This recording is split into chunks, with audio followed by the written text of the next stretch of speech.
Welcome to Hauntales, where darkest stories come alive. I know many of you tune into these tales to drift off to sleep, so settle in, relax, and get comfortable. Whether you're lying in bed or curled up on the couch, let the whispers of these chilling encounters carry you away. Before we begin tonight's story, be sure to like the video and subscribe to the channel for more spine-tingling tales, and let me know in the comments where are you listening from, and what time is it. I love seeing how far our stories travel. For the best experience, use your headphones, close your eyes, and let every word sink deep into your mind. Now we begin our stories for tonight. Story 1. The Inheritance. When the letter arrived, I didn't know what to think. It was from a law firm in a small town called Briar Hollow, a place I'd never heard of. The letter was formal, but the message was clear. I had inherited a farmhouse from an estranged relative, a great-uncle I barely remembered. The thought was unsettling. My family wasn't close, and the idea of suddenly possessing a property from someone I hadn't spoken to in decades felt eerie. At first, I planned to sell it without even visiting. But after some digging, I learned that the property was significant, old, isolated, but potentially valuable. My practical mind told me to at least see it before making any decisions. So 2 weeks later, I found myself on the road to Briar Hollow, driving through endless fields of corn that seemed to stretch into eternity. The farther I drove, the more the landscape felt abandoned, lost to time. As I approached the farmhouse, unease began to creep into my thoughts. I told myself it was just the unfamiliarity, the isolation. But when I finally pulled up to the old house, I felt something different. The farmhouse stood alone at the end of a long dirt road, its weathered boards gray and tired, the roof sagging in places. It looked as though it had been left to rot for years, yet there was a strange sense of presence about it, as if it had been waiting for me. I shook off the feeling. It was just an old, abandoned house, nothing more. The first night was quiet enough. I set up a sleeping bag in one of the less dilapidated rooms and tried to sleep, though the stillness of the house pressed down on me. There was no electricity, no phone signal, no internet. It felt like I had stepped back in time, and not in a charming, nostalgic way. It felt oppressive, claustrophobic. The next morning, I started exploring. The farmhouse was larger than it had appeared from the outside, 2 stories, with a series of narrow hallways and rooms that felt disconnected from one another. The furniture, covered in sheets and dust, gave the impression that someone had left in a hurry, never to return. In one of the bedrooms, I found a collection of old photographs. They were black and white, faded with age. Most were of people I didn't recognize, though a few seemed vaguely familiar. Family, I supposed. There was one photo in particular that caught my eye, a man standing on the front porch of the farmhouse. He was staring straight at the camera, his face obscured by shadow. The name Arthur was scrawled on the back in faint pencil. I assumed this was my great-uncle, the man who had left me this strange, crumbling relic of a home. I spent the day cleaning and cataloging the things left behind. It was late afternoon when I first noticed something strange. The temperature in the house had dropped dramatically, even though it was a warm autumn day. I checked the windows closed. No drafts. I chalked it up to the house's age and continued working, but I couldn't shake the chill that clung to me. That night, things got worse. I woke to a sound, a low, persistent creaking, like footsteps on the floor above me. My heart pounded in my chest, but I told myself it was the house settling. Old buildings made noises, didn't they? Still, I grabbed my flashlight and went upstairs to check. As I walked through the dark, narrow hallway, the hairs on the back of my neck stood on end. The air was even colder up here, and I could feel a strange pressure, like the house was closing in on me. I opened the door to the room where I had found the photographs. The creaking stopped abruptly, and the room was silent. I shone my light around, but nothing seemed out of place. As I turned to leave, though, I noticed something that hadn't been there before: a book, lying open on the floor near the window. I hadn't seen it earlier when I was cleaning.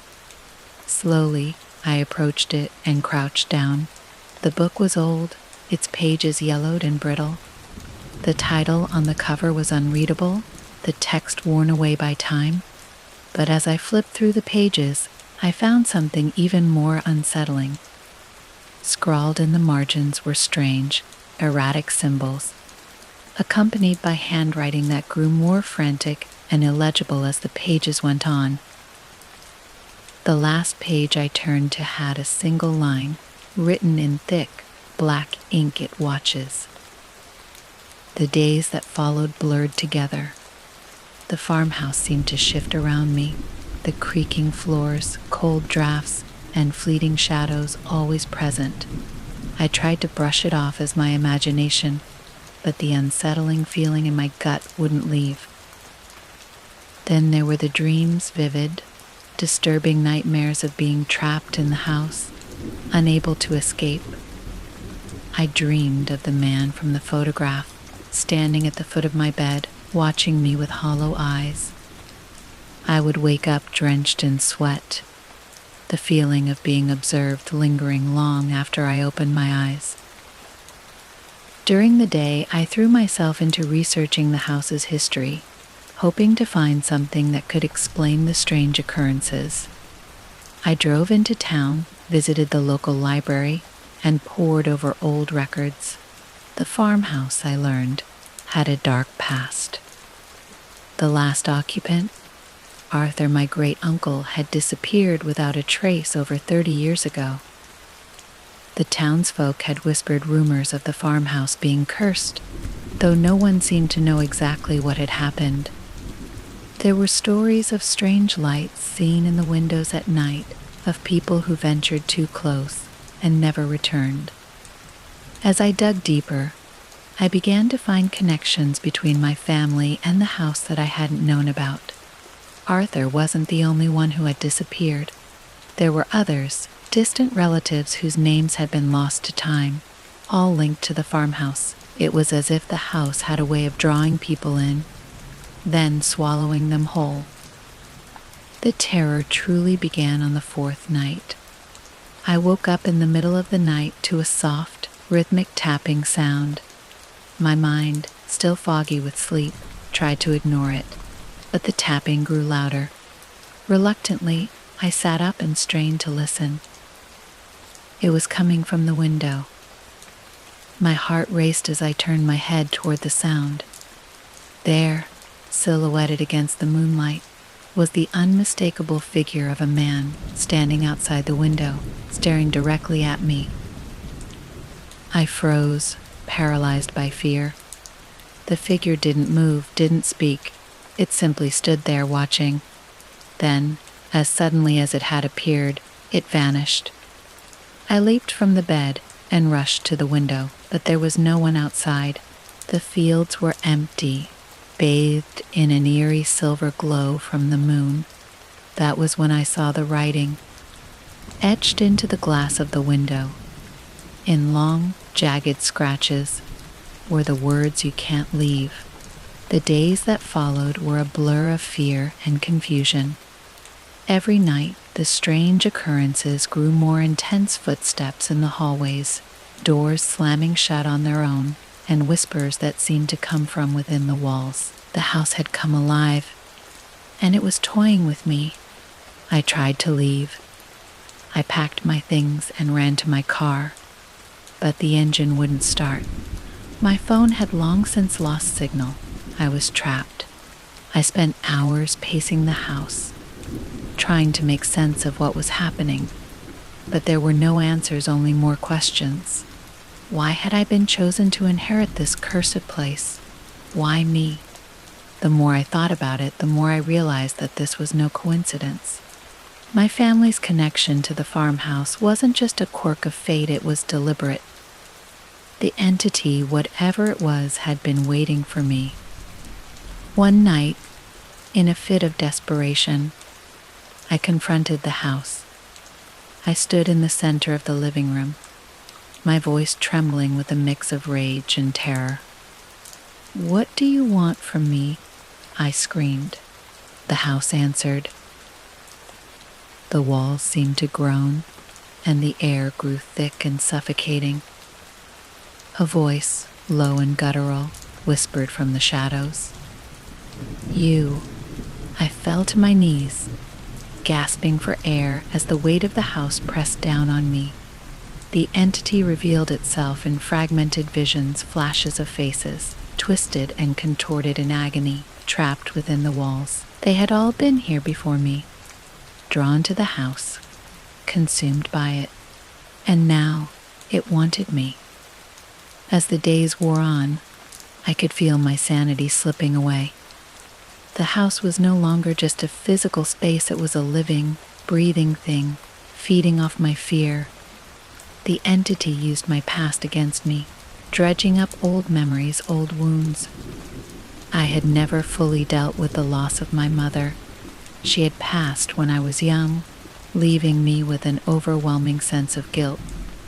I had always felt like I hadn't done enough, hadn't been there for her when she needed me most. The entity latched onto that guilt, twisting it into something dark and malevolent. I began hearing her voice in the house, soft, familiar, calling my name.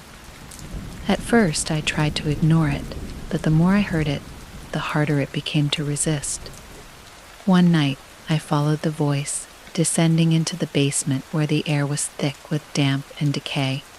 "Mom," I whispered, my voice trembling. There was no answer, but I felt something brush past me, cold and wet, like fingers dragging across my skin. The basement was dark, the only light coming from a single, flickering bulb. In the corner, I saw something, a figure, hunched and shadowed.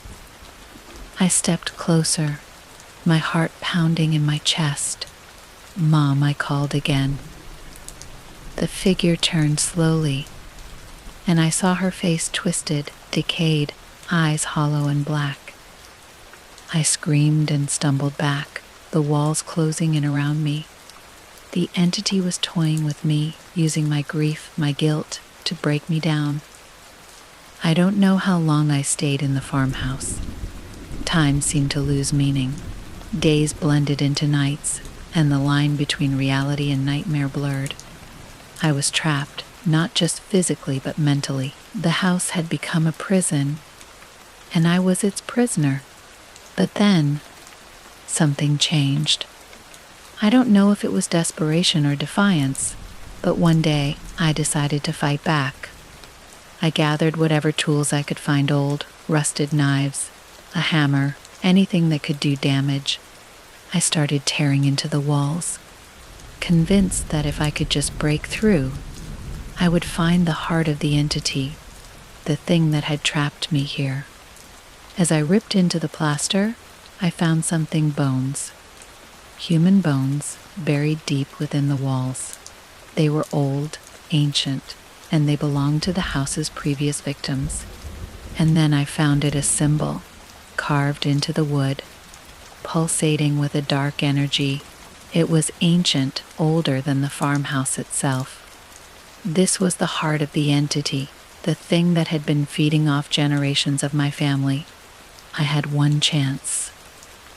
With shaking hands, I drove the hammer into the symbol. The walls screamed, a high-pitched, ear-shattering wail that rattled the very foundations of the house. The air grew thick with a dark, oily substance seeping from the cracks in the walls. The house trembled, and I felt the entity's grip on me loosen. For a brief moment, I thought I had won, but then the floor beneath me gave way, and I was plunged into darkness. I don't know how long I've been down here. Time has no meaning anymore. The farmhouse stands above me, silent and waiting, and I am trapped beneath it, in a place that feels more like a tomb than a basement. I tried to escape. I tried to fight. But the house always wins. And now, I realize the truth. I was never meant to leave. The farmhouse is alive. It feeds on us, our fear, our pain, our memories. I was chosen, deliberately selected, just like those before me. The entity is patient, and it will wait until the next in my family line is ready to take my place. The walls close in around me, and I can feel it watching. I will not be the last. The walls press closer.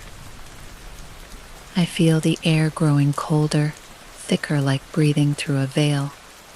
My heart beats in sync with the pulse of the house now, a rhythmic thud I can't escape.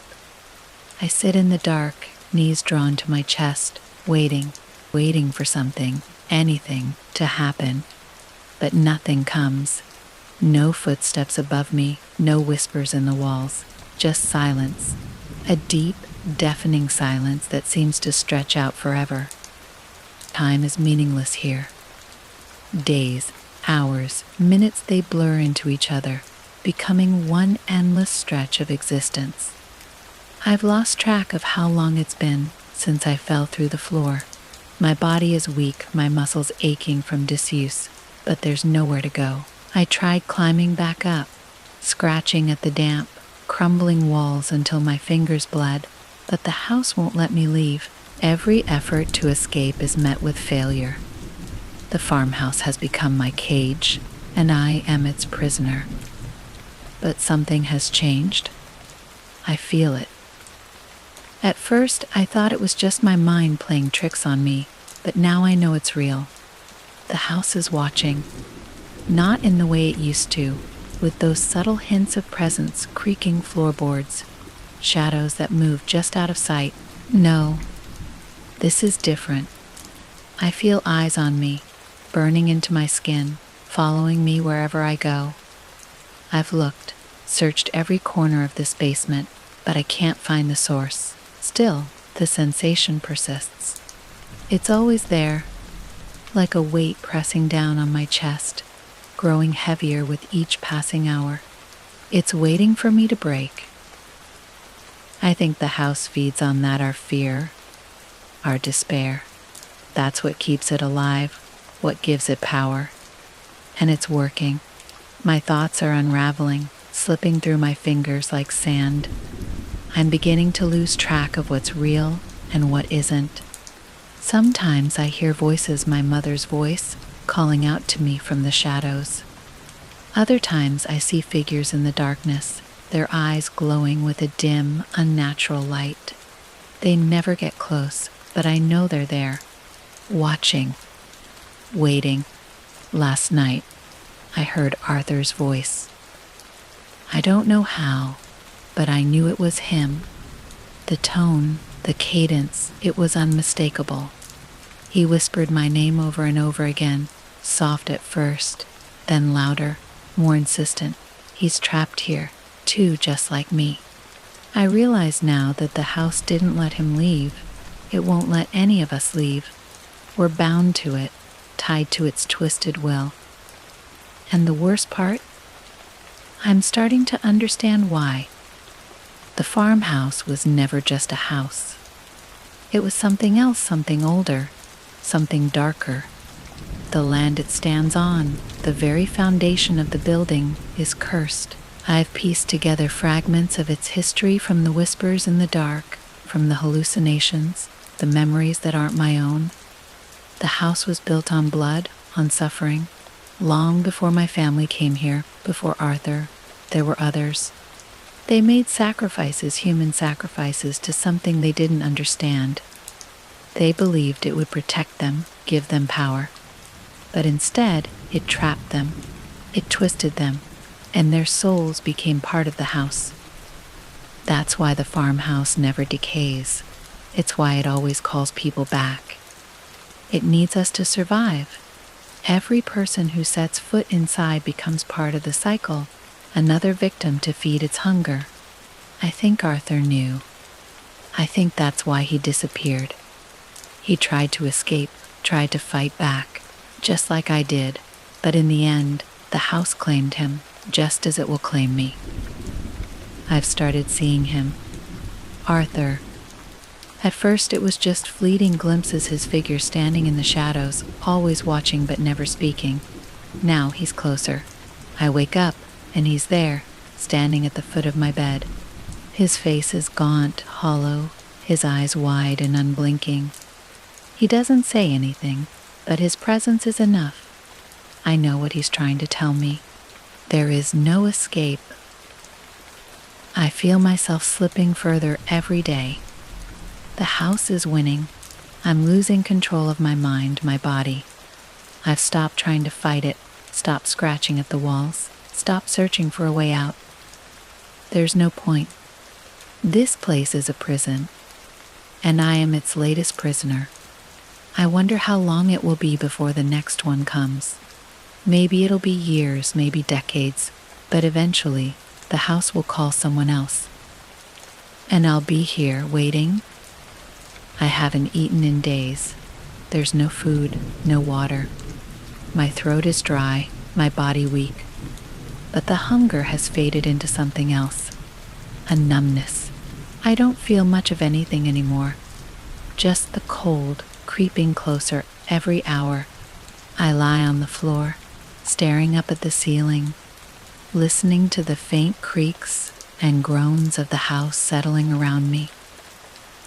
Sometimes I think I hear footsteps above, but I know it's not real.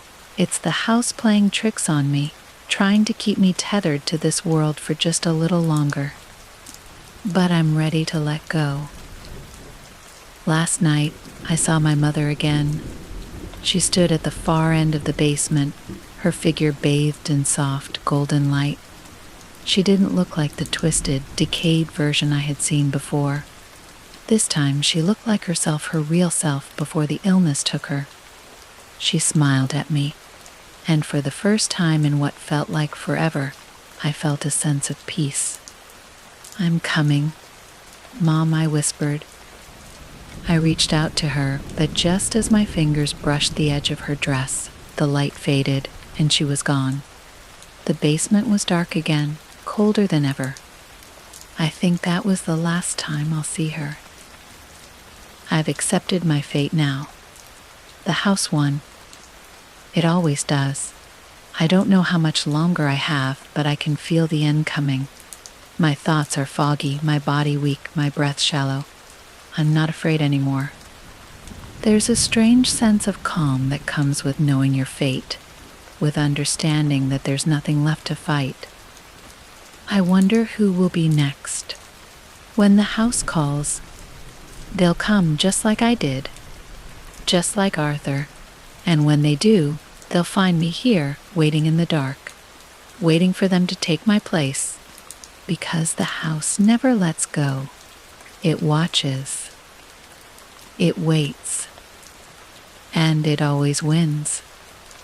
The endless dark of the farmhouse basement had become my world, a tomb where time no longer mattered and escape seemed impossible. My grip on reality was tenuous at best, slipping further with every passing moment. The house had claimed me, just as it had claimed all those before. But then something changed. It began with the sound of a car engine, a distant, unfamiliar noise that echoed faintly through the floorboards above. I froze, listening, unsure if I had imagined it. The house often played tricks on me, using my own hopes against me, warping the world around me until I couldn't tell what was real anymore. But this felt different. I strained to hear, holding my breath as the engine grew louder, then stopped abruptly, followed by the slam of a car door. Someone was outside. My pulse quickened. For the first time in what felt like years, I felt something other than despair. I felt a flicker of hope. I scrambled to my feet, ignoring the aching in my bones, and stumbled to the basement stairs. My legs were weak from lack of use, and I nearly collapsed, but I forced myself to stand, gripping the cold iron railing to steady myself. Could it really be happening? Could someone have come? As I reached the top of the stairs, I heard it again, a voice, distant but unmistakably human. It was calling out, but I couldn't make out the words. I pressed my ear against the door, the thick wood muffling the sound. "Hello," I croaked, my voice hoarse from disuse. There was a pause, and then the voice grew closer. "Hello? Is anyone there?" It was a man's voice, steady, calm, and real.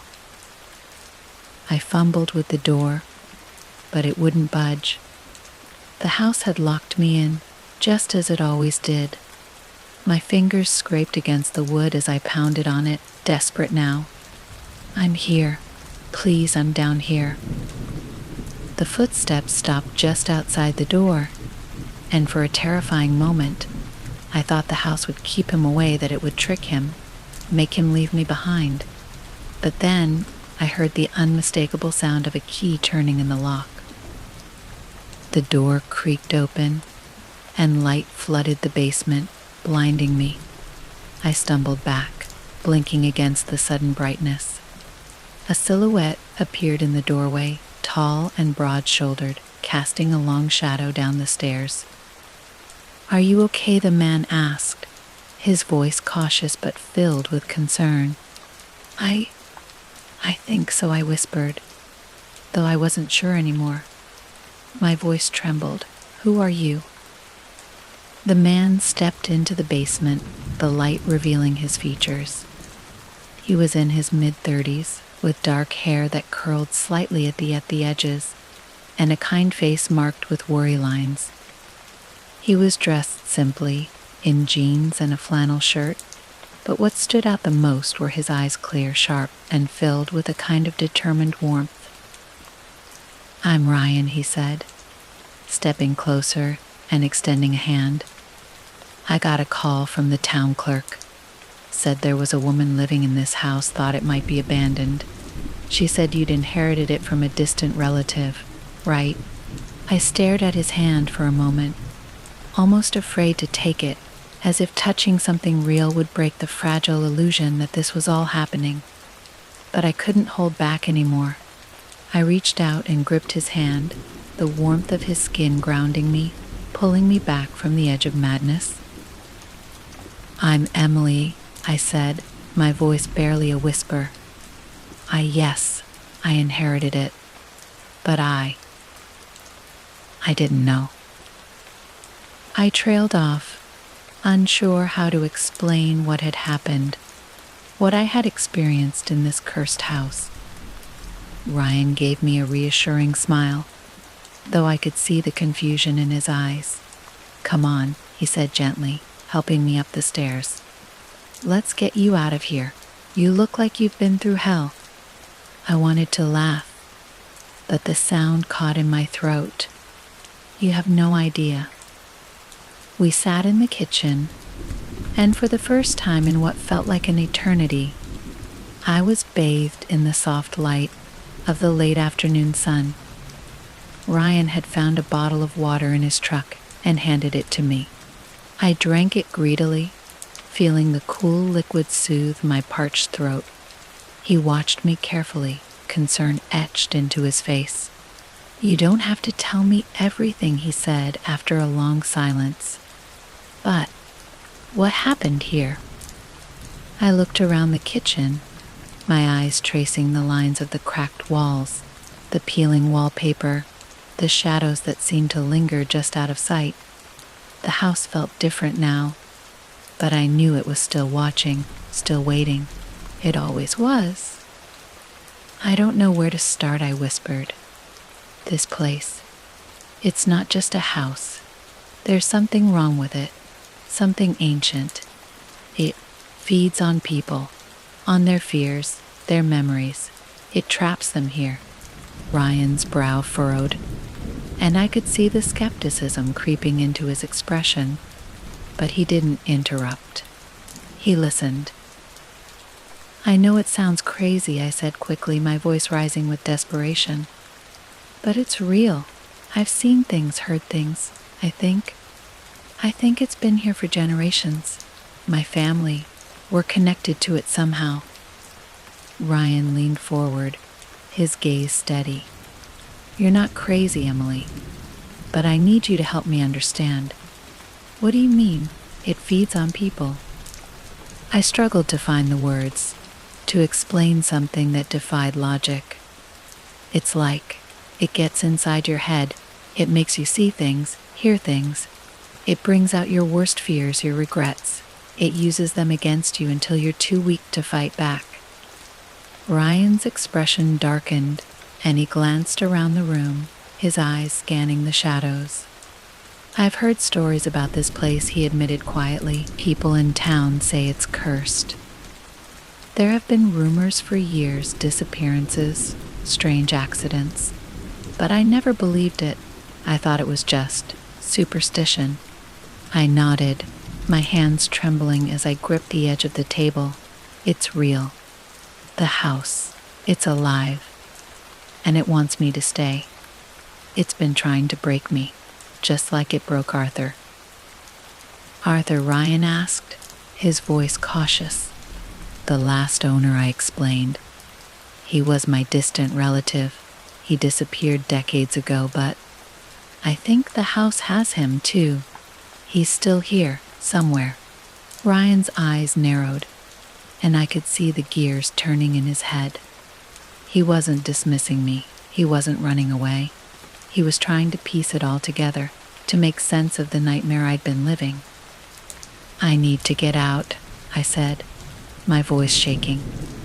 "I thought maybe you could help me, but I don't know if it's even possible." Ryan leaned back in his chair, crossing his arms. "Emily, I'm going to help you. But if what you're saying is true, we need to find out how to stop this thing."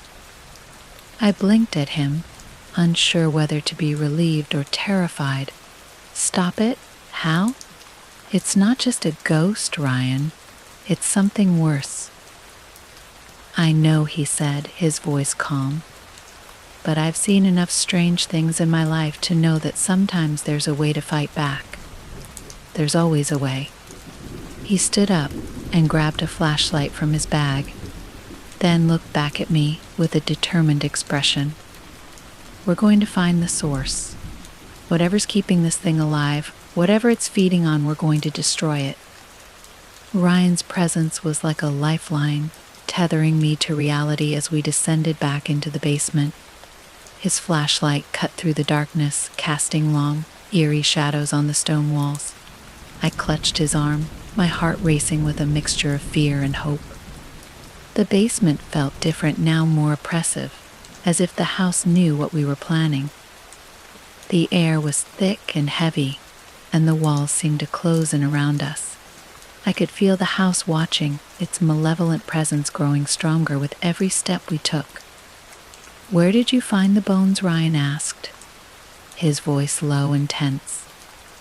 I pointed to the far corner, where I had unearthed the remains and the strange symbol carved into the wall. As we approached, I saw it again, the symbol pulsing faintly in the dim light, as if alive.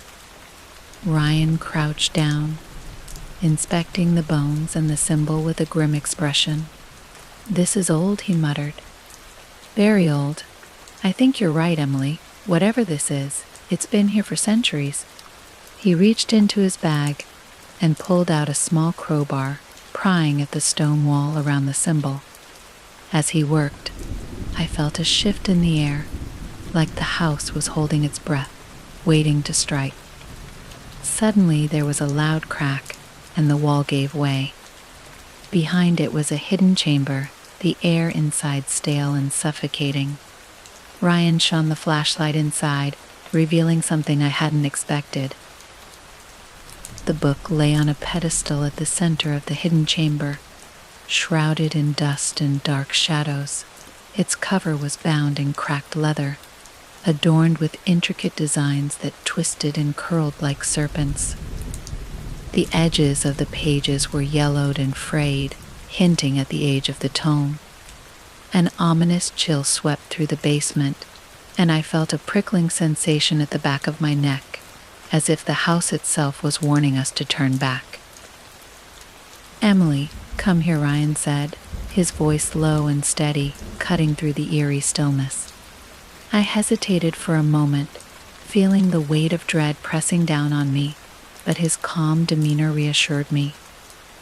I took a deep breath and stepped closer, feeling the temperature drop even further. "What do you think it is?" I asked, glancing from the book to Ryan, my stomach churning with a mix of fear and curiosity. He reached out cautiously, brushing the dust away from the cover. "It looks like some kind of grimoire or diary. Whatever it is, it might hold the answers we need." As he opened the book, I felt a rush of cold air, and a faint whisper echoed through the chamber. It was barely audible, but I could swear it was calling my name. "Emily. Emily." I shivered, instinctively stepping closer to Ryan.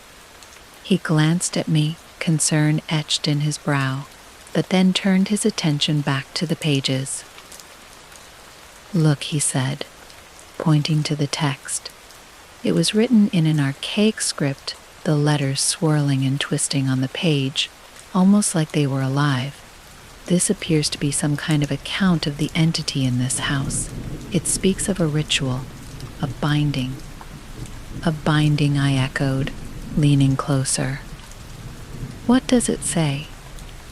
Ryan flipped through the pages carefully, revealing sketches of the farmhouse, the symbol we had seen earlier, and disturbing illustrations of shadowy figures entwined with human forms. The drawing sent chills through me, depicting a grotesque merging of flesh and shadow, and I instinctively recoiled. "It seems like the house was built as a kind of prison," Ryan explained, his voice taut with intensity. "The previous owner must have tried to contain whatever this thing is. But it also describes a way to break the binding, to release the entity if you're willing to pay the price." "Price," I repeated, my heart racing. "What kind of price?" Ryan's brow furrowed as he scanned the text, his finger tracing the lines. "It doesn't specify, but it implies a sacrifice, something of great personal value. It seems the entity feeds on emotions, fear, sorrow, regret, and it can only be banished by confronting those emotions directly." I felt a wave of nausea wash over me, my mind racing with possibilities. The house had preyed on my vulnerabilities, drawing out my past traumas and exploiting my fears. I could only imagine the kind of sacrifice it would demand. "Do you think we can do it?" I asked, my voice trembling. "Can we confront it? Can we break its hold?" Ryan looked at me, determination etched across his face. "We have to try. It's our only chance to get out of here." Just as the words left his lips, the temperature in the room dropped sharply, and a dark shadow flickered at the edge of our vision. I turned to look, but there was nothing there, yet I could feel its presence, the weight of something ancient and malevolent pressing against me. "Stay close," Ryan said, his voice firm. "We need to gather the items mentioned in the book for the ritual."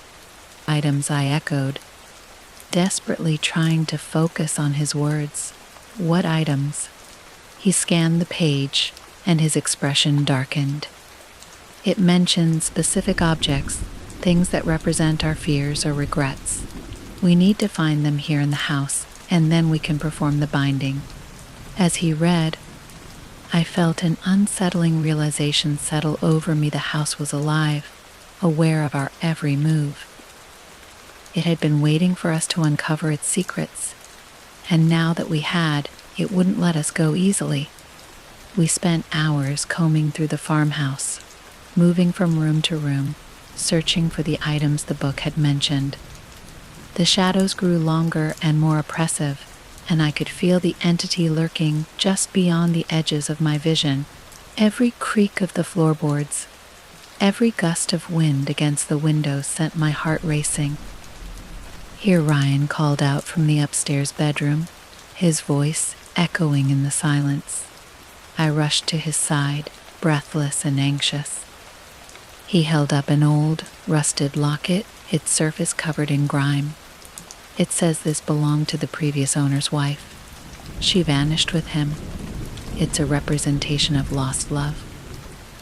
I peered into the locket, and a chill ran down my spine. Inside was a faded photograph of a woman, her eyes staring back at me with a haunting emptiness. It feels wrong to take this, I murmured, my stomach nodding. What if it's cursed? We don't have a choice, Ryan said firmly, pocketing the locket. We need it to confront the entity. We continued our search, gathering items that felt increasingly personal and disturbing: a child's broken toy from the attic, a torn photograph of a family, and an empty bottle of pills from a drawer in the kitchen. Each object we found felt like a weight added to my heart, drawing me deeper into the house's dark past. Let's check the cellar, Ryan suggested, and as he turned, I hesitated. Something was pulling me back, an instinctive dread warning me not to go any deeper into this nightmare. But Ryan pressed on, his determination driving him. We descended the creaking stairs, the air thick with must and decay. I felt the entity's presence more strongly down here, its energy swirling like a tempest around us. Do you feel that? I whispered, my voice shaking. Ryan nodded, scanning the darkness with the flashlight. It's here. We have to hurry. As we reached the bottom of the stairs, the flashlight flickered, plunging us into darkness for a brief moment. I felt the cold seep into my bones, and then a whisper filled the air, low and menacing. Emily? Emily? The voice was unlike anything I had heard before, deeper and more resonant, echoing off the stone walls. It sent a jolt of terror through me, and I turned to Ryan, panic in my eyes. We have to go, I gasped, but Ryan stood frozen, his gaze fixed on the far wall where shadows danced and writhed. Look, he shouted, pointing the flashlight toward the wall. I followed his gaze, my breath catching in my throat. A figure was emerging from the darkness, tall and distorted, its features obscured by shadows. It moved with an unnatural grace, twisting and curling as if it were made of smoke. A deep, guttural laugh filled the air, reverberating through the cellar like a death knell. Welcome, Emily, it said, its voice dripping with malice. You've finally come home. My heart raced, and I stumbled backward, bumping into Ryan.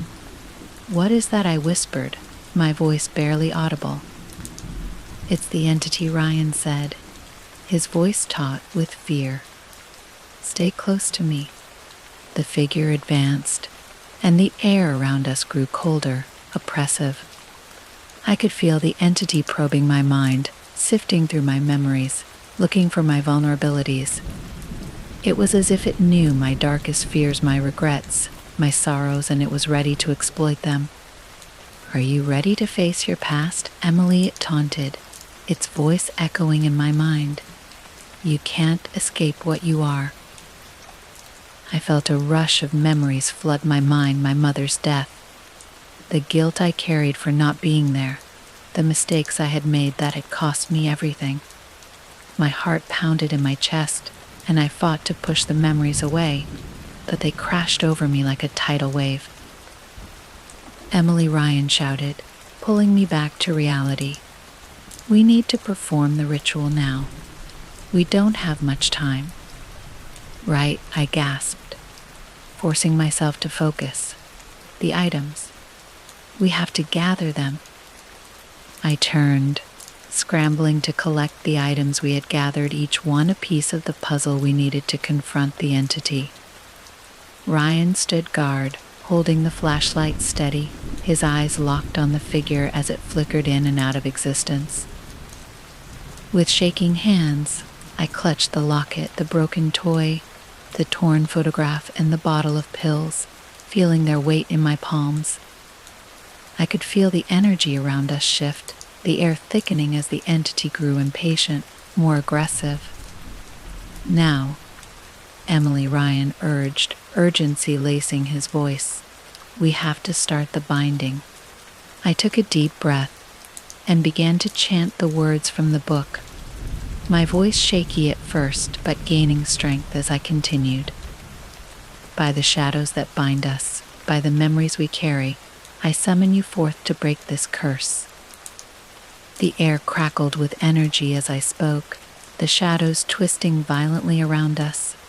The entity writhed in frustration, its form shifting and contorting. "Foolish girl," it hissed, its voice echoing in the chamber. "You think you can banish me? I am eternal." "Keep going," Ryan shouted, stepping closer to me, his face set with determination. "You can do this." I pushed through the fear, the memories crashing against me like waves. "I bind you to the past, to the sorrow and regret you feast upon. You have no power over me." The shadows screamed, swirling chaotically as I continued the chant. I could feel the entity fighting against the binding, its presence pressing heavily against me. But I clung to the memories of my mother, my love for her, and the promise I had made to let go of the past. As I spoke the final words, the shadows erupted into a blinding light, and the entity let out a deafening roar that shook the very foundation of the house. I felt the force of the binding pulling it back, the shadows writhing and twisting as it struggled against the light. Emily Ryan yelled, his voice strained. "Don't stop. Finish it." With one last surge of willpower, I shouted the final words of the binding, and the light engulfed the entity, tearing it from the fabric of the house. The air crackled with energy, and I felt a wave of warmth wash over me as the darkness receded. Suddenly there was silence. The shadows melted away, leaving only the dim glow of the flashlight in the cellar. Ryan and I stood in stunned silence, the weight of the moment crashing over us. "We did it," I whispered, my voice trembling. "We actually did it."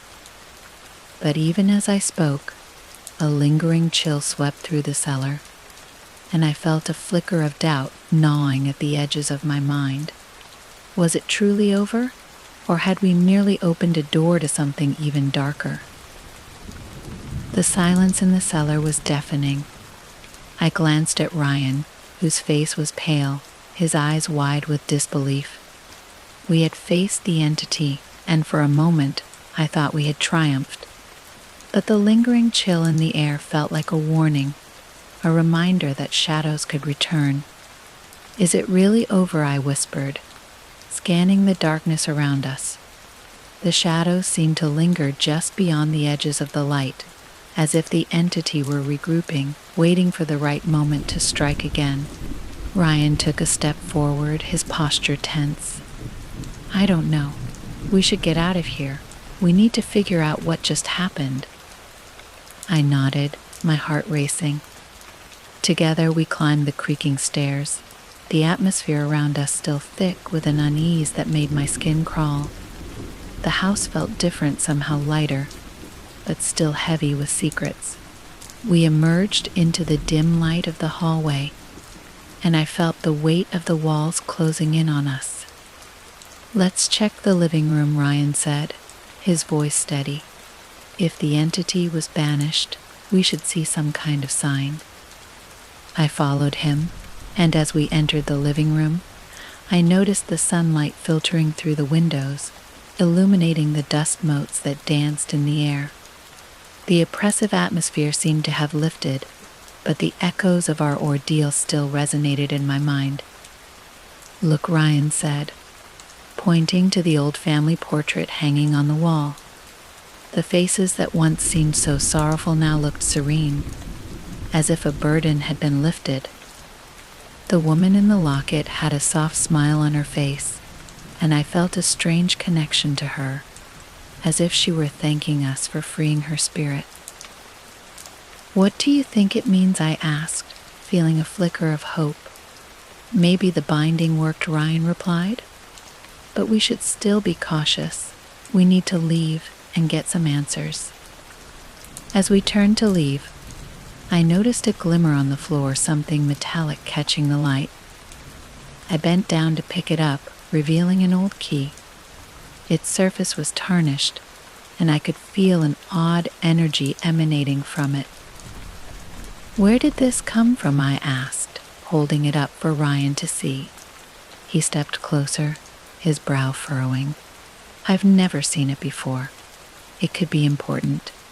"Should we take it with us?" I asked, curiosity battling my instincts to leave the house as quickly as possible. "Definitely," he replied. "It might unlock something we didn't discover yet." As we made our way to the front door, I felt a sense of unease creeping back in. The shadows outside seemed to shift and pulse, reminding me of the entity we had just confronted. Would it return, stronger than before? We stepped out into the cool evening air, and the house loomed behind us, its windows dark and foreboding. We walked down the creaking porch steps, and I glanced back one last time. For a moment, I thought I saw a figure watching us from the upstairs window, a fleeting silhouette disappearing into the darkness. "Let's get to my car," Ryan said, breaking my reverie. "We need to find out what that key unlocks." As we drove away, the house fading into the distance, I felt a mix of relief and dread wash over me. We had faced our fears and survived, but I couldn't shake the feeling that the battle was far from over. The shadows of the past had not only haunted the house, they had seeped into our very beings. Ryan and I spent the next few days researching everything we could about the house, the previous owner, and the entity we had confronted. We pored over old newspaper articles, visited the local library, and even spoke to a few townsfolk who had lived in the area for years. "What do you think we should do with the key?" I asked one evening, as we sat in Ryan's apartment, surrounded by stacks of books and papers. "I think we should go back," Ryan said, determination lighting up his eyes. "There has to be something more in that house, something we missed. The key might open a hidden room or a safe, something that could give us answers." I hesitated, the memory of the entity still fresh in my mind. "Are you sure? What if it comes back? What if we didn't really banish it?" Ryan took a deep breath, his expression softening. "I understand your fear, Emily. I do. But we can't run from this. We have to face it together." His words resonated with me, igniting a flicker of courage deep within. I knew he was right. The only way to truly escape the shadows was to confront them head on. "Okay," I said, my voice steady. "Let's do it." The following weekend, we returned to the farmhouse, armed with flashlights, the key, and the grimoire. The air was thick with anticipation as we approached the front door, the sun setting behind us, casting long shadows across the ground. "We need to stick together," Ryan said, glancing at me. "If anything happens, don't hesitate to call out." I nodded, feeling a mix of excitement and dread churning in my stomach. We stepped inside, the familiar creaking of the floorboards echoing in the silence. The house felt different, this time quieter, almost expectant. "Where should we start?" I asked, scanning the dimly lit hallway. "Let's check the attic," Ryan suggested, his expression resolute. "If there's a hidden room or something significant, it's likely up there." We made our way to the attic, climbing the narrow stairs. As we reached the top, I felt the temperature drop, a chill settling in the air. The attic was dimly lit, filled with cobwebs and dust-covered boxes. "Help me look for anything unusual," Ryan said, pulling a flashlight from his bag. We began to sift through the boxes, searching for clues. Most were filled with old clothing, forgotten toys, and trinkets, but there was something unsettling about the atmosphere, as if the shadows were watching us. After a while, Ryan stumbled upon a large trunk tucked away in a corner, its lock rusted and worn. "This could be it," he exclaimed, kneeling down to examine it. I felt a knot of anticipation in my stomach as I handed him the key. He inserted it into the lock, and with a turn it clicked open. The lid creaked as he lifted it, revealing an assortment of papers, journals, and photographs stacked haphazardly inside. "What's in there?" I asked, leaning closer. Ryan began to sift through the contents, his expression growing serious. "These look like journals, accounts from the previous owner." "Read them," I urged, my heart racing. "We need to know what happened." He pulled out a journal, its pages yellowed and fragile. "Here, listen to this," he said, clearing his throat. "December 15th, 1985. I can feel it growing stronger, feeding off my sorrow. The shadows whisper to me at night, and I fear I am losing my grip on reality. I must find a way to bind it again, but the price is high. I will have to sacrifice that which I hold dear." A chill ran through me as I exchanged a glance with Ryan. "What do you think he sacrificed?" "His family," Ryan suggested, flipping through more pages. "Maybe he had to let go of someone he loved to keep the entity contained." The more he read, the clearer the picture became. The journal spoke of dark rituals, of desperation and fear. Each entry grew darker, reflecting the owner's spiraling madness as the entity manipulated his emotions. "This is horrifying," I said, shivering. "It's like the house itself was alive, feeding on his despair." "Exactly," Ryan replied, flipping to the last pages. It mentions a specific date. He notes that the binding would weaken at certain lunar phases.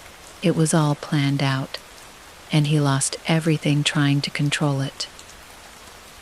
I felt a wave of sadness wash over me. What if we're next? What if it's still feeding on us too? "We need to be careful," Ryan said, his tone serious. "If we're going to break this curse, we need to finish what he started." We spent hours poring over the journals, deciphering the notes, and formulating a plan. The last entry warned of a lunar eclipse, which was just days away. "We have to perform a new binding before then," Ryan said, his voice grave. "We need to gather everything we found, the items and the journal, and create a stronger barrier." "Where do we do it?" I asked, glancing around the attic, the shadows shifting ominously. "Let's go back to the cellar," he suggested. "That's where we first confronted it, and it might be where we can finish this." As we descended the stairs back to the cellar, I felt a surge of anxiety. The shadows clung to the corners, dark and restless. What if we can't do it? What if we can't face it again? "We can," Ryan reassured me, gripping my shoulder. "We've already faced it once. We can do it again. Together." In the cellar, we set up the items we had gathered: the locket, the broken toy, the torn photograph, and the empty bottle. I felt a weight pressing on my chest as we arranged them in a circle on the cold floor, a protective barrier against the darkness. "Are you ready?" Ryan asked, his voice steady despite the tension in the air. I took a deep breath, nodding. "Let's do this." We began to chant, echoing the words from the journals, weaving a spell of protection and binding. The shadows swirled around us, thick and suffocating. I could feel the entity lurking just beyond the edge of the light, a malignant presence hungry for our fear. "Remember why we're doing this," Ryan urged, his voice strong. "Focus on your love for your mother, your desire to be free from the past." As we spoke the words, the shadows shrieked, the air crackling with energy. I felt the force of the entity pushing against us, its rage palpable. But we held our ground, our voices rising in unison, echoing through the cellar. "I bind you to the past, to the sorrow and regret you feast upon. You have no power over me." The entity howled, the sound echoing like 1,000 wailing spirits. I could see its form materializing, a swirling mass of darkness, twisting and writhing like a storm. "Finish it," Emily Ryan shouted, his voice rising above the chaos. "We can do this." With renewed determination, I spoke the final words of the binding, my voice ringing out strong and clear. The shadows writhed in agony, the entity howling as the light enveloped it, banishing it back into the void. Suddenly, everything erupted in blinding light. I felt a surge of warmth envelop me, the darkness receding like smoke. The entity roared one last time before vanishing, leaving behind an overwhelming silence. As the light dimmed, I opened my eyes, heart racing. Ryan stood beside me, panting, his expression a mix of disbelief and relief. "We did it," I whispered, tears brimming in my eyes. "We really did it." But as we stood in the aftermath, I couldn't shake the feeling that the battle might not be over. Shadows danced along the walls, flickering like old memories refusing to fade. The echoes of the entity's rage hung in the air, a reminder that some darkness is not easily vanquished. "Let's get out of here," Ryan said, pulling me gently toward the stairs. "We need to get some fresh air."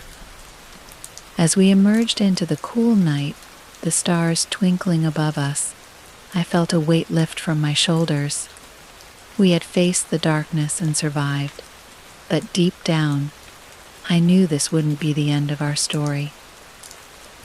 In the distance, the wind whispered through the trees, carrying with it the lingering shadows of the past. And I wondered, were we truly free, or had we merely opened a door to something that would come for us again? As we stepped out of the cellar and into the moonlit night, a profound silence enveloped us. The stars shone brightly overhead, as if celebrating our victory, yet the air felt thick with unspoken words and lingering shadows. I could still feel the remnants of the entity's presence in my bones, a reminder that darkness can never be completely erased. "Let's go home," Ryan said, his voice breaking the stillness. I nodded, grateful for his presence, for the strength we had found in each other. Together we walked away from the haunted farmhouse, the old wood creaking softly behind us as if bidding us farewell. As we reached the car, I took one last look at the house, its windows dark and foreboding. For a brief moment, I thought I saw a flicker of movement inside, perhaps a lingering spirit or a shadow watching our departure. But I brushed it aside, focusing instead on the warmth of Ryan's hand in mine. The drive back felt surreal.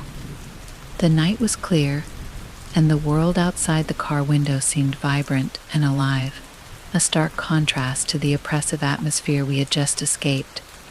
Yet a part of me remained tethered to that place, to the stories locked within its walls. When we finally reached my apartment, I turned to Ryan, feeling an overwhelming gratitude.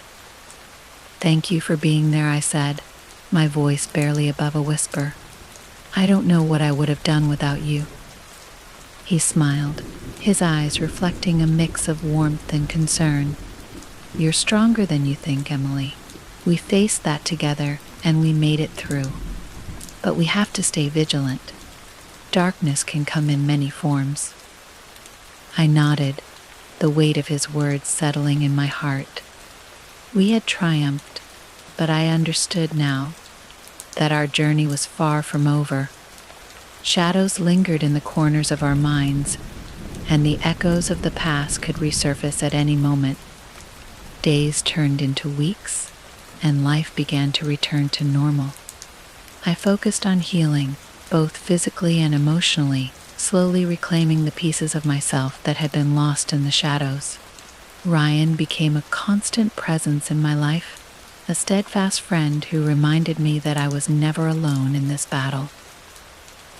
But even as I tried to move on, I couldn't shake the feeling that the past was still watching, waiting for a moment of weakness. I often found myself gazing out at the night sky, the stars twinkling like distant memories, wondering if the entity had truly been banished, or if it merely slumbered, biding its time.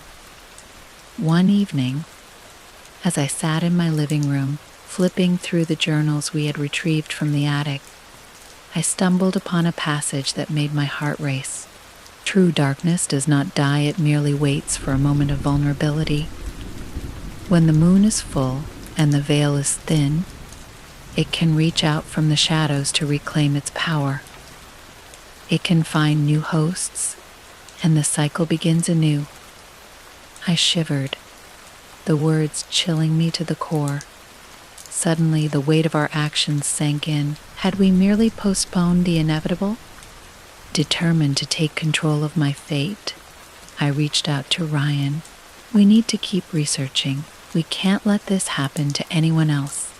We need to understand how to protect ourselves, to create a stronger barrier. His response was immediate and resolute. Absolutely. We'll figure this out together. That night, as we dove deeper into the mystery of the entity, I felt a sense of purpose igniting within me. We began to compile our findings, focusing on rituals, symbols, and ancient texts that spoke of binding and protection. But as we delved deeper, the shadows seemed to stretch longer, whispers echoing in the dark corners of my mind. I often dreamt of the entity, its twisted form lurking just out of reach, taunting me with visions of what could have been. I woke in a cold sweat, heart racing, the memories of our encounter still fresh. One particularly vivid dream left me shaken. I found myself back in the cellar, the air thick with dread. The shadows twisted around me, whispering promises of power and revenge. I could feel the entity's presence closing in, its dark energy pulsating like a heartbeat. Just as it reached for me, I woke up, gasping for breath. I can't keep doing this, I confided to Ryan one evening as we reviewed our research. What if we can't stop it? What if it's already too late? Ryan took my hands in his grip steady and reassuring. We will find a way. We've come this far together. You're not alone in this fight, and I won't let anything happen to you. As the days passed, we continued our preparations. We gathered supplies for a final binding ceremony, one that would create a stronger barrier against the darkness. The full moon was approaching, and I felt a sense of urgency building within me. The night of the full moon arrived, a beautiful orb illuminating the sky, casting silver light across the landscape. Ryan and I returned to the farmhouse, the air charged with energy as we stepped onto the property. This time we felt different, prepared and resolute. In the cellar, we arranged our supplies, placing candles around the circle we had created previously. The flickering flames cast dancing shadows on the walls, and I could feel the energy in the air shifting, as if the house itself was aware of our intent.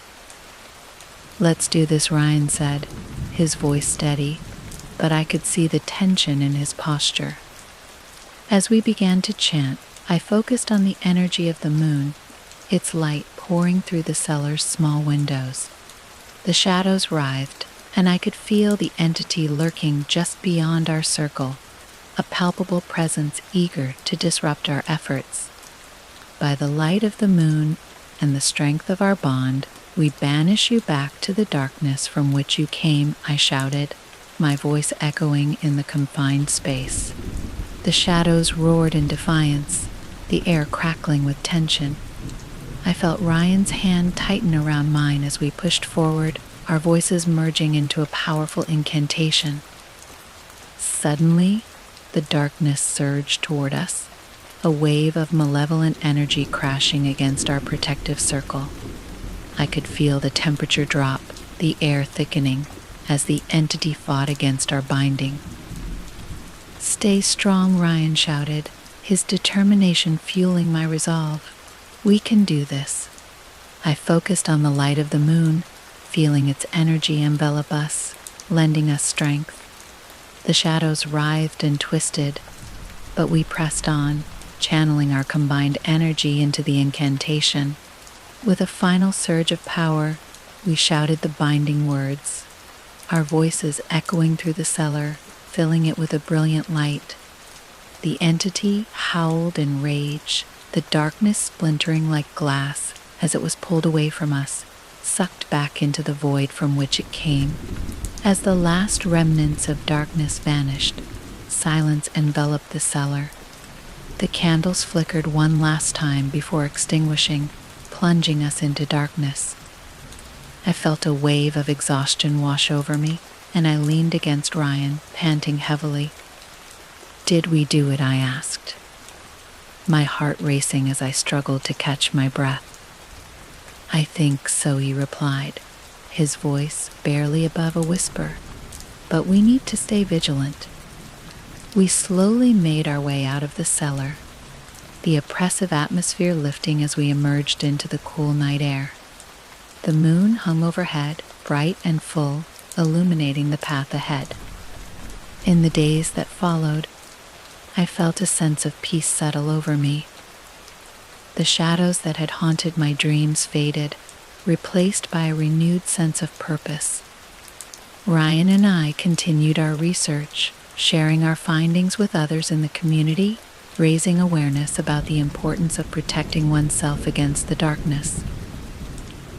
As the seasons changed, I found solace in the light of the sun, the warmth of friendship, and the strength I had discovered within myself. Together, we had faced the shadows and emerged victorious, stronger than before. But I knew that the darkness would always exist, lurking just beyond the edges of the light. It was a reminder that while we may conquer our fears, the battle is never truly over, and as long as we stood together, we could face whatever shadows came our way, ready to confront them with courage, determination, and an unbreakable bond. And so, as I gazed up at the night sky, the stars twinkling like promises of hope, I felt a renewed sense of strength. The journey was far from finished, but together we would continue to fight against the darkness no matter what. Story 2. The Silent Shadows of St. Mary's. I was 10 when my younger brother Danny and I were sent to St. Mary's Orphanage. It was the kind of place you hear whispered about, a large, imposing structure sitting on the outskirts of town.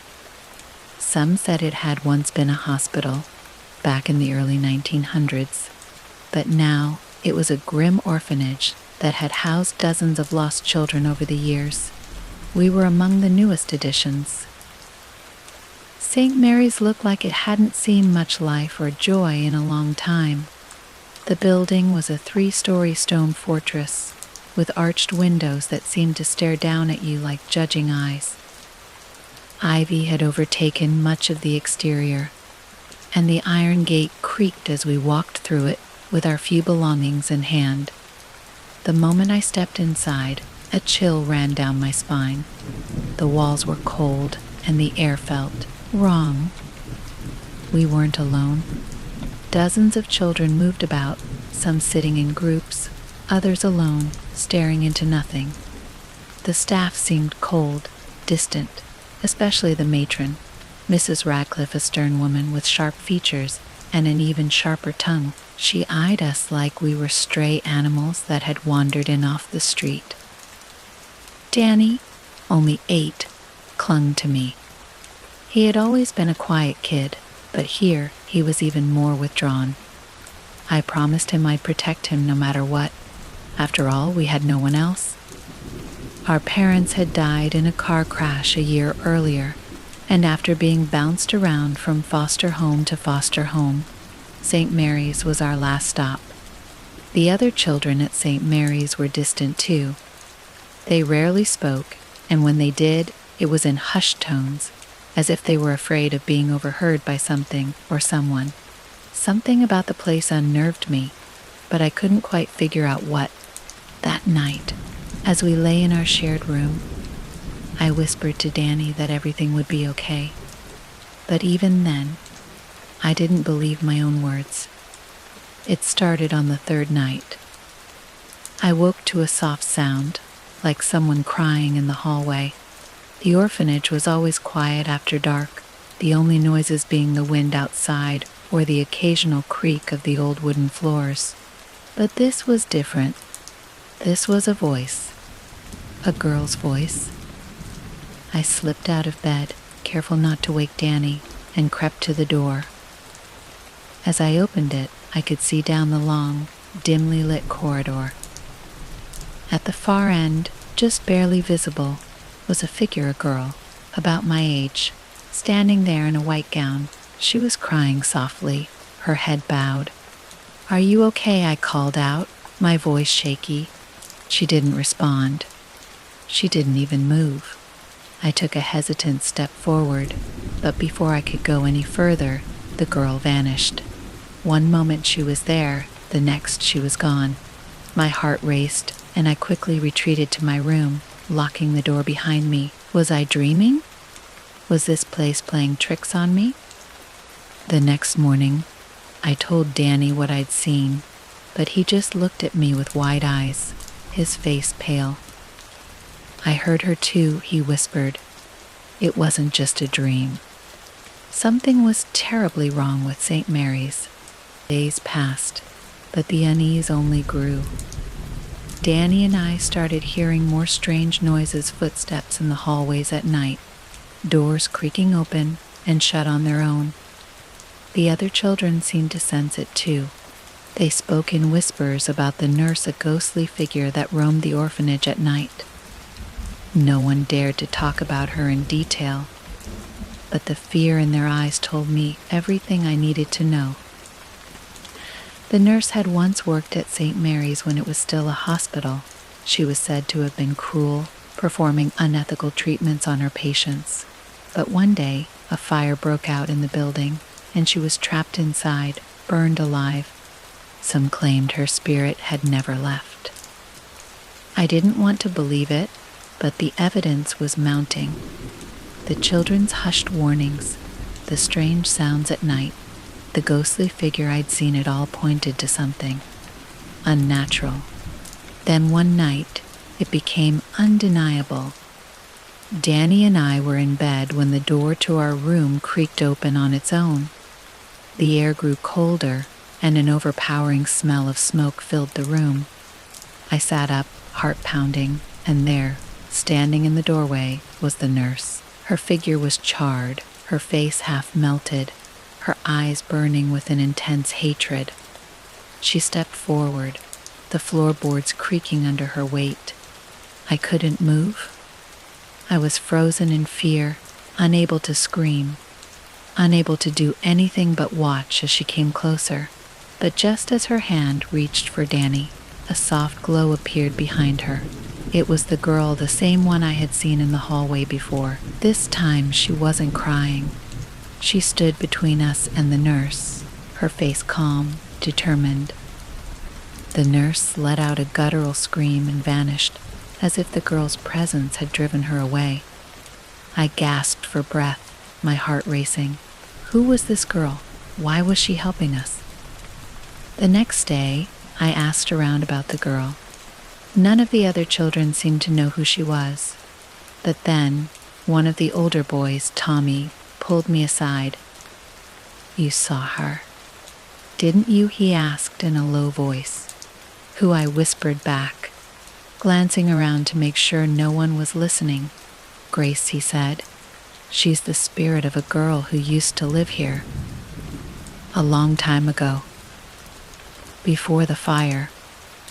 Tommy explained that Grace had been an orphan at St. Mary's when it was still a hospital. She had fallen sick, but unlike the other children, she had been treated with kindness by one of the doctors. She didn't survive, but before she died, she promised to watch over the other children, to protect them from the horrors of the nurse. "Some say she's still here," Tommy continued, "saving kids from the nurse's wrath. You're lucky she showed up when she did." I didn't know whether to believe him or not, but after what I had seen, it was hard to doubt that something supernatural was happening at St. Mary's. That night, I kept thinking about Grace. Why was she still here? Was she trapped, like the nurse? And if she was, could we help her? Determined to learn more about Grace and the nurse, I began sneaking into the old records room whenever I could. It was a dusty, forgotten place in the basement, filled with boxes of patient files and old photographs from the hospital's days. It was here that I finally uncovered the truth. Grace had been admitted to St. Mary's in 1912. She was suffering from a disease that, at the time, was untreatable. The doctors had tried their best, but in the end, it wasn't enough. I found a photograph of her, a delicate-looking girl with a sad smile. I also found records of the nurse. Her name was Evelyn Harper. Evelyn had been a respected nurse, but something had changed in her after Grace's death. Rumors spread that she had become obsessed with finding a way to bring Grace back. She began experimenting on patients, performing strange and dangerous treatments. When the fire broke out, Evelyn had been in the middle of one of her experiments. She never made it out.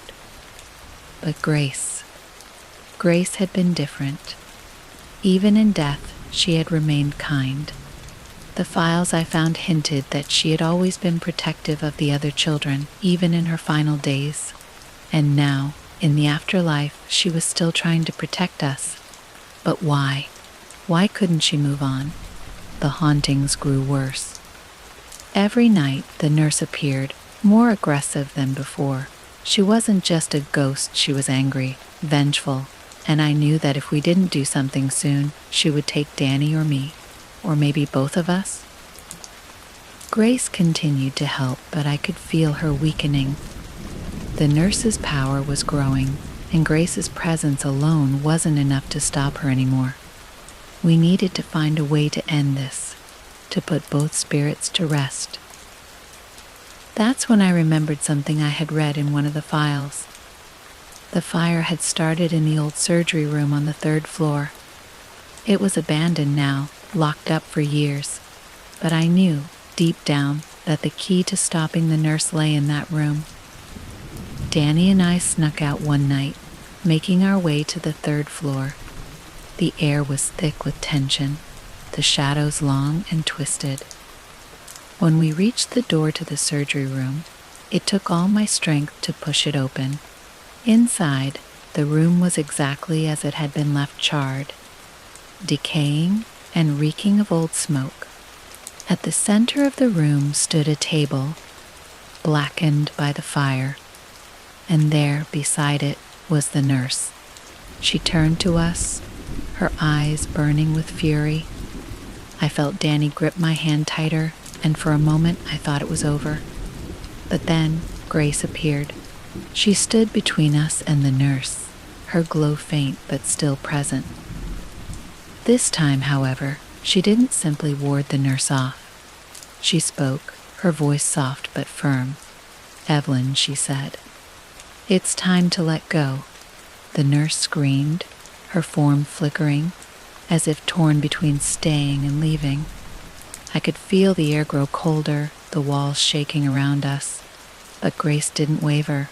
She reached out her hand to the nurse, her expression filled with sorrow. "You don't have to suffer anymore," Grace whispered. The nurse hesitated, her charred hand reaching toward Grace's. And then, with one final, ear-piercing scream, she was gone. The orphanage was different after that night.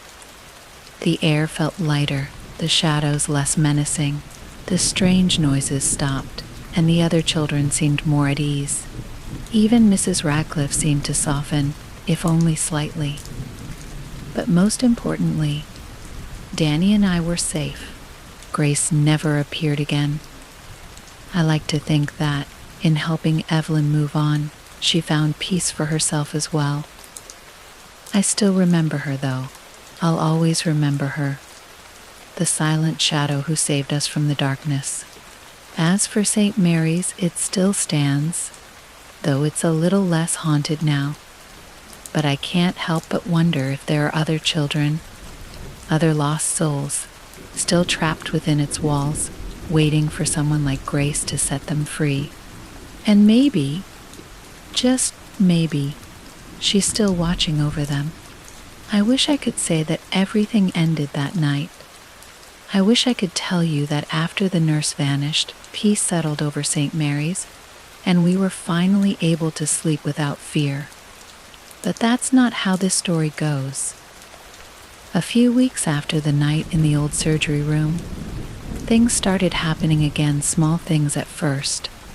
Objects would disappear from our rooms, only to show up in strange places, like shoes found in the kitchen or toys abandoned on the staircase.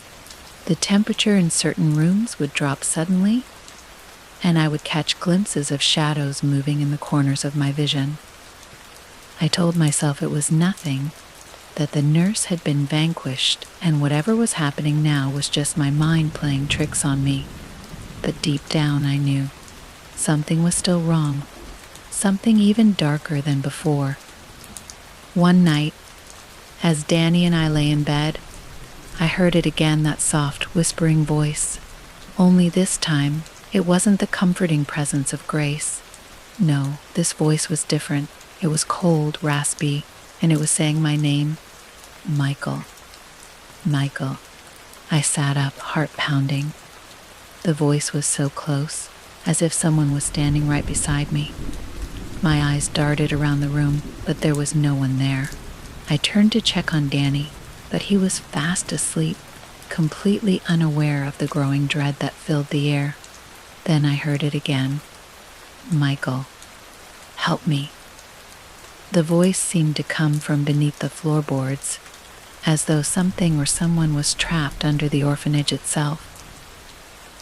The next morning, I couldn't shake the feeling that something was buried beneath St. Mary's. I started asking questions, subtle at first, but no one seemed to know much about the foundation of the building. Mrs. Radcliffe dismissed me when I inquired, her eyes narrowing as she told me to mind my own business. But Tommy, the boy who had told me about Grace, pulled me aside again. This time, his face was pale, his hands trembling. "You've heard it too, haven't you?" he whispered. Heard what I asked, though I already knew the answer. The voices. They come from the ground. I've been hearing them for years, but no one ever believes me. Tommy told me that the original St. Mary's orphanage wasn't just built on the ruins of a hospital, it was built on something much older. Something that had been hidden for decades, long before the fire that claimed Evelyn Harper's life. He said the hospital's basement had once been a morgue, but the bodies of the dead had never been properly buried. Instead, they were entombed beneath the building, and their restless spirits had never left. Some nights, Tommy said, his voice trembling, you can hear them. Scratching, trying to get out. I felt a cold chill run down my spine. This wasn't just about Evelyn Harper or even Grace. Something darker, something much older, was trapped beneath St. Mary's, and it was calling to me. That night I couldn't sleep. The air was thick with tension, as though the walls themselves were holding their breath.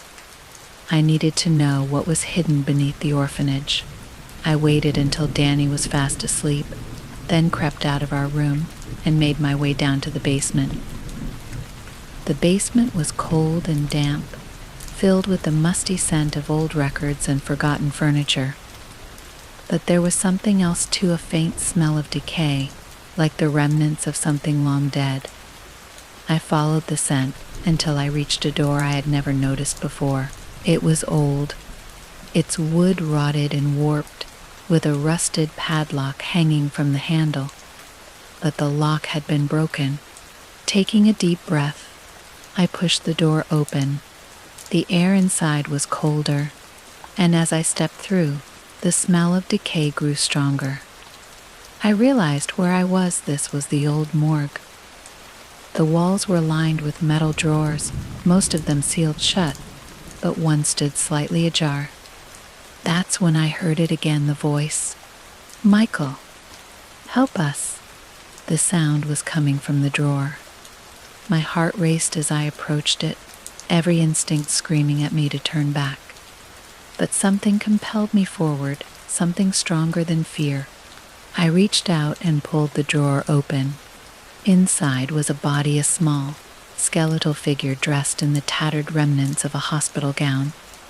But it wasn't the body that made me scream.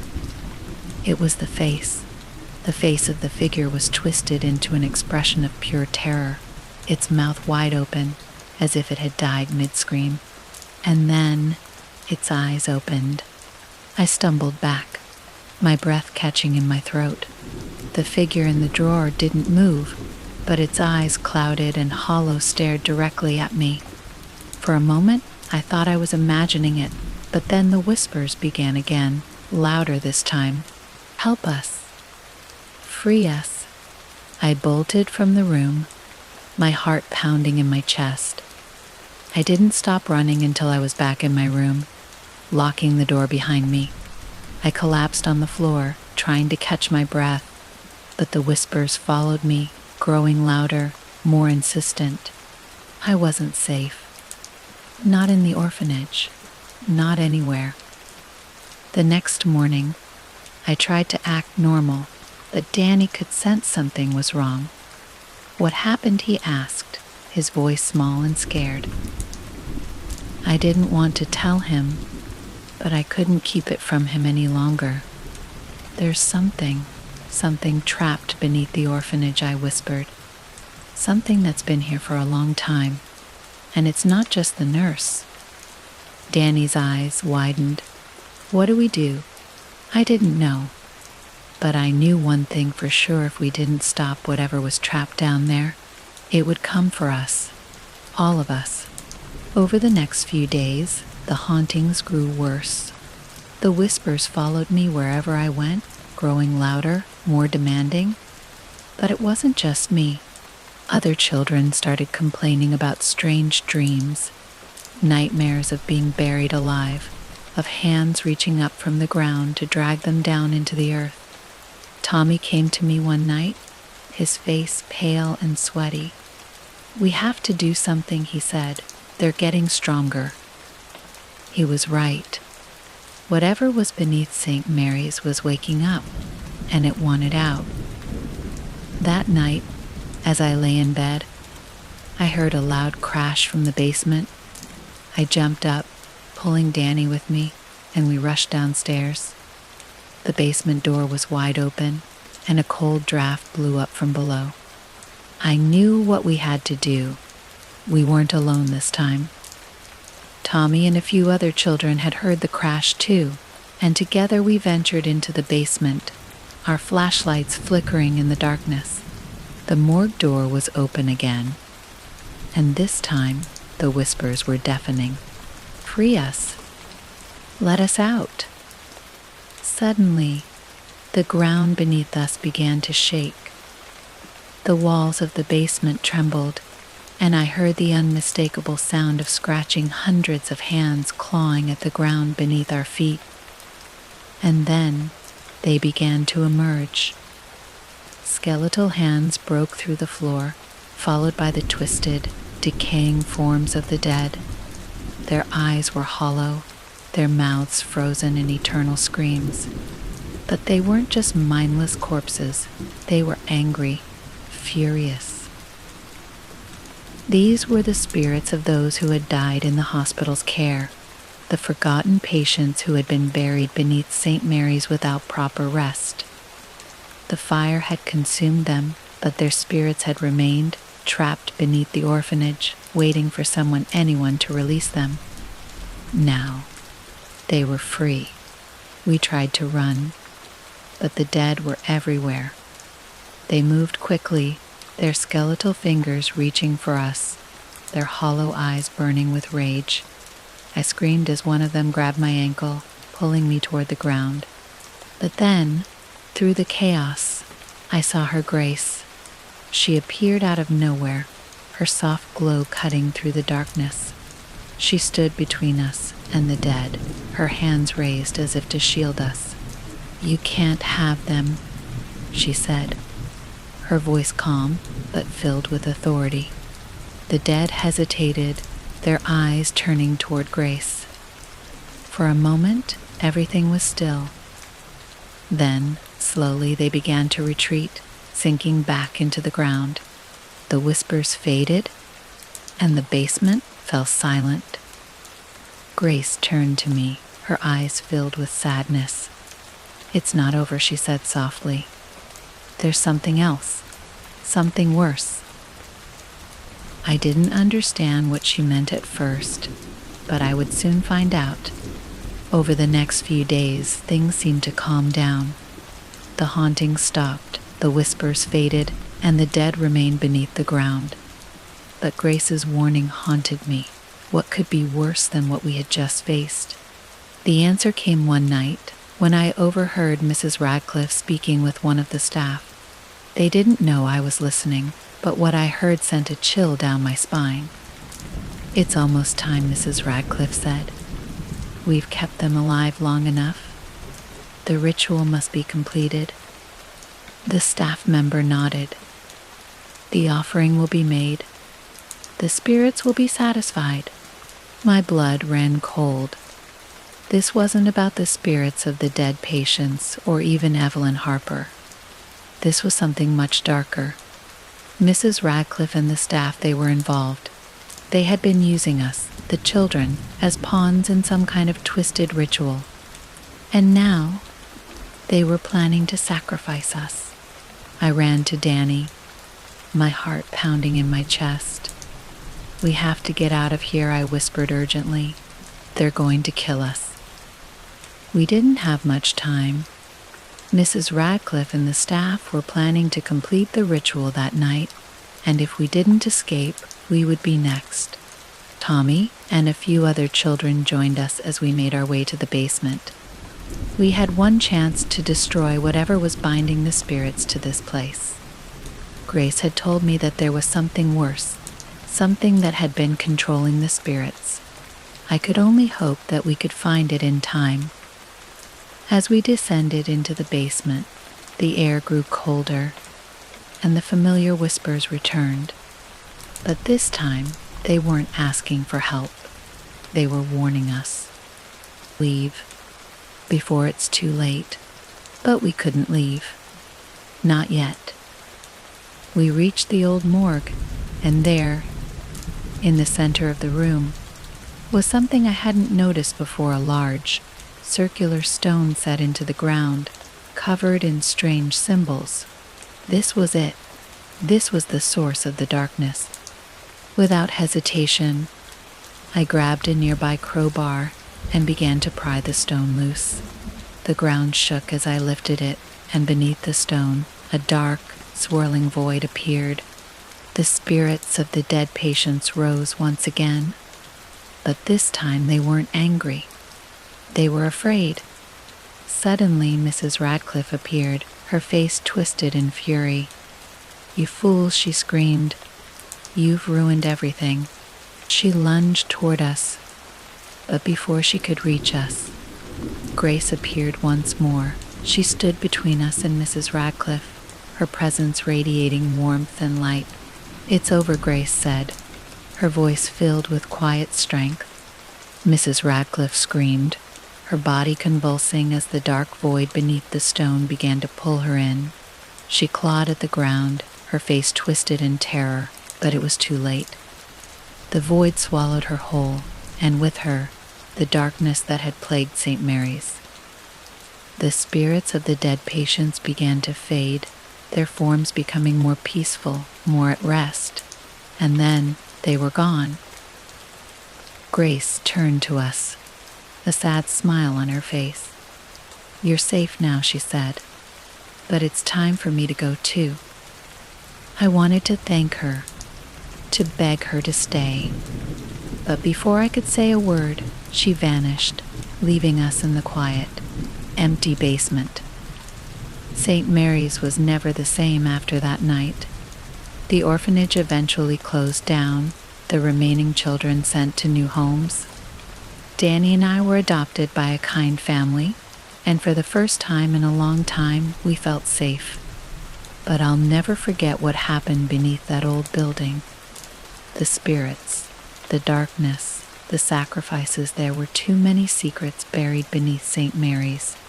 And sometimes, late at night, I still hear the whispers. The end.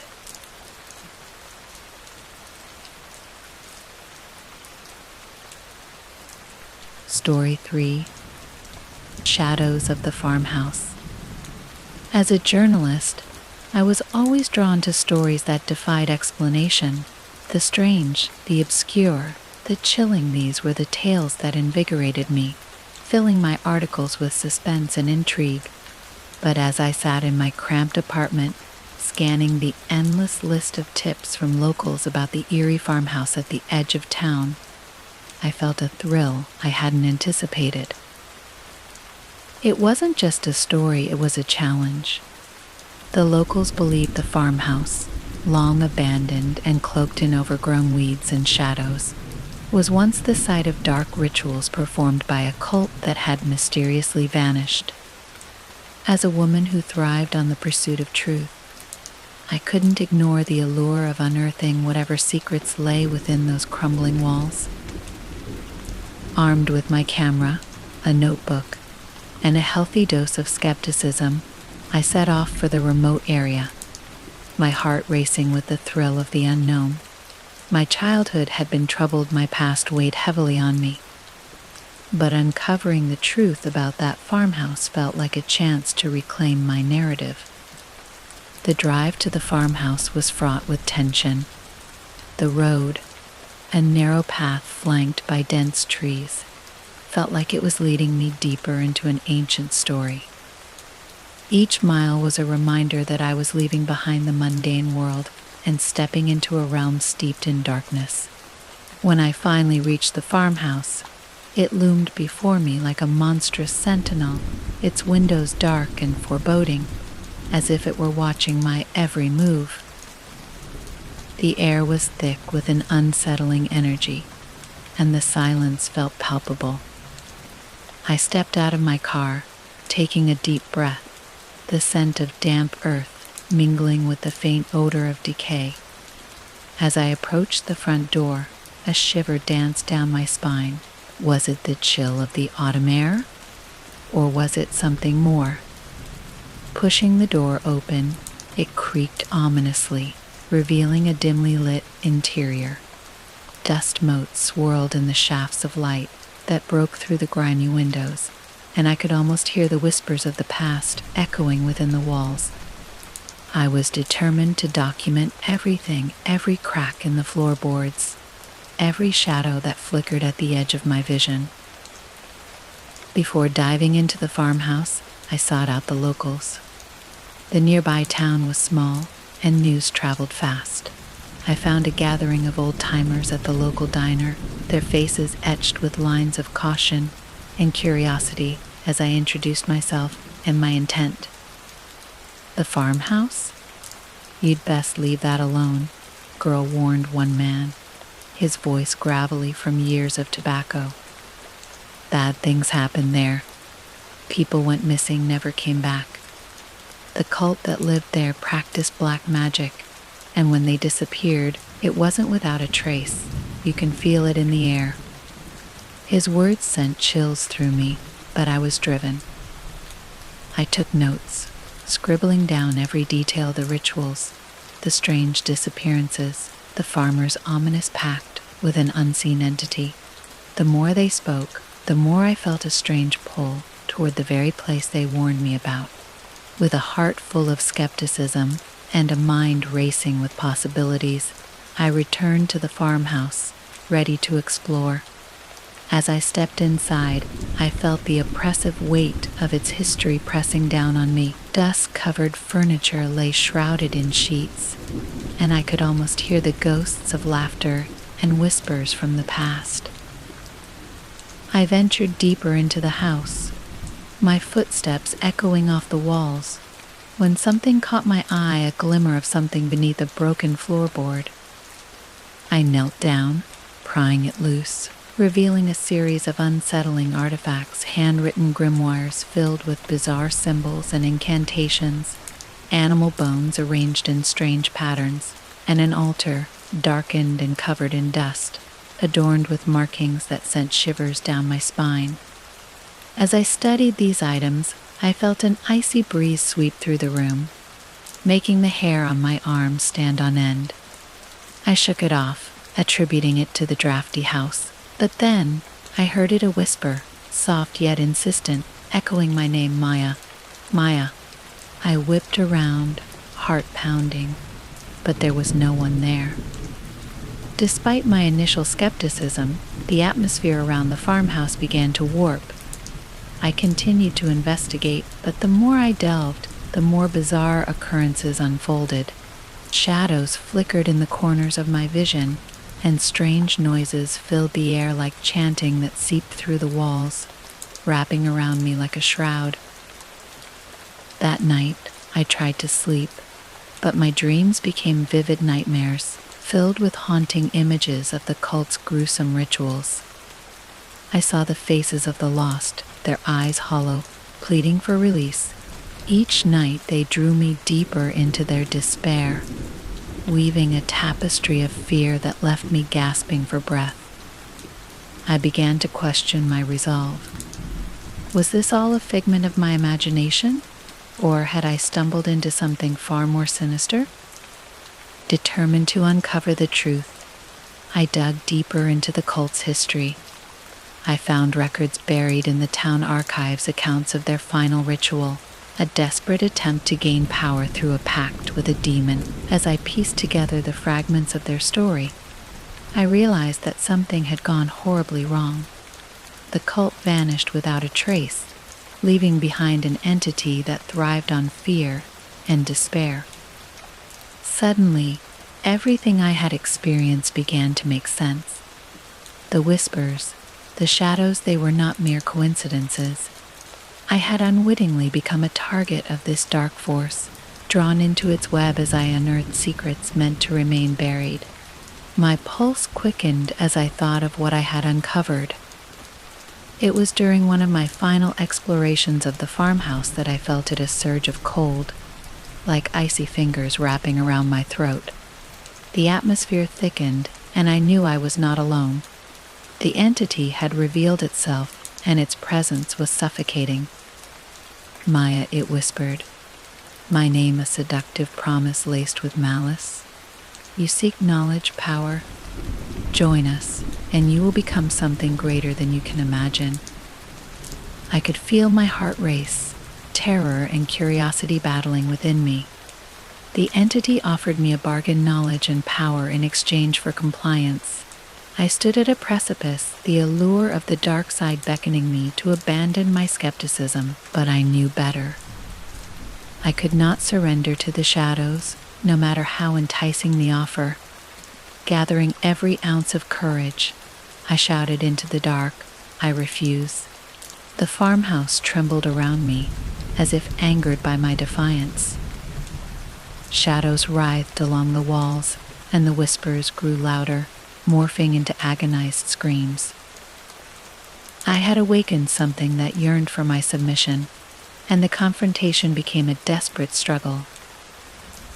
Your fear nourishes me, the entity hissed, its voice reverberating through the house. I felt my will being pulled apart, each doubt and fear clawing at my mind. I needed to escape, to break free from the chains of darkness that threatened to ensnare me. With trembling hands, I snatched the grimoires and artifacts, knowing I had to destroy the remnants of their dark magic.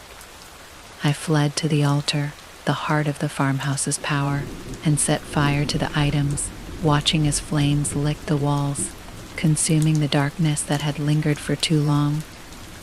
The entity roared in fury, its presence dissipating in the smoke, and I bolted for the door, fear propelling me forward. I stumbled into the daylight, gasping for breath, the remnants of the farmhouse burning behind me. I had escaped, but I knew the scars of my experience would haunt me forever. The truth I had uncovered had come at a price, and as I drove away, I felt the entity's whispers follow me like a persistent shadow.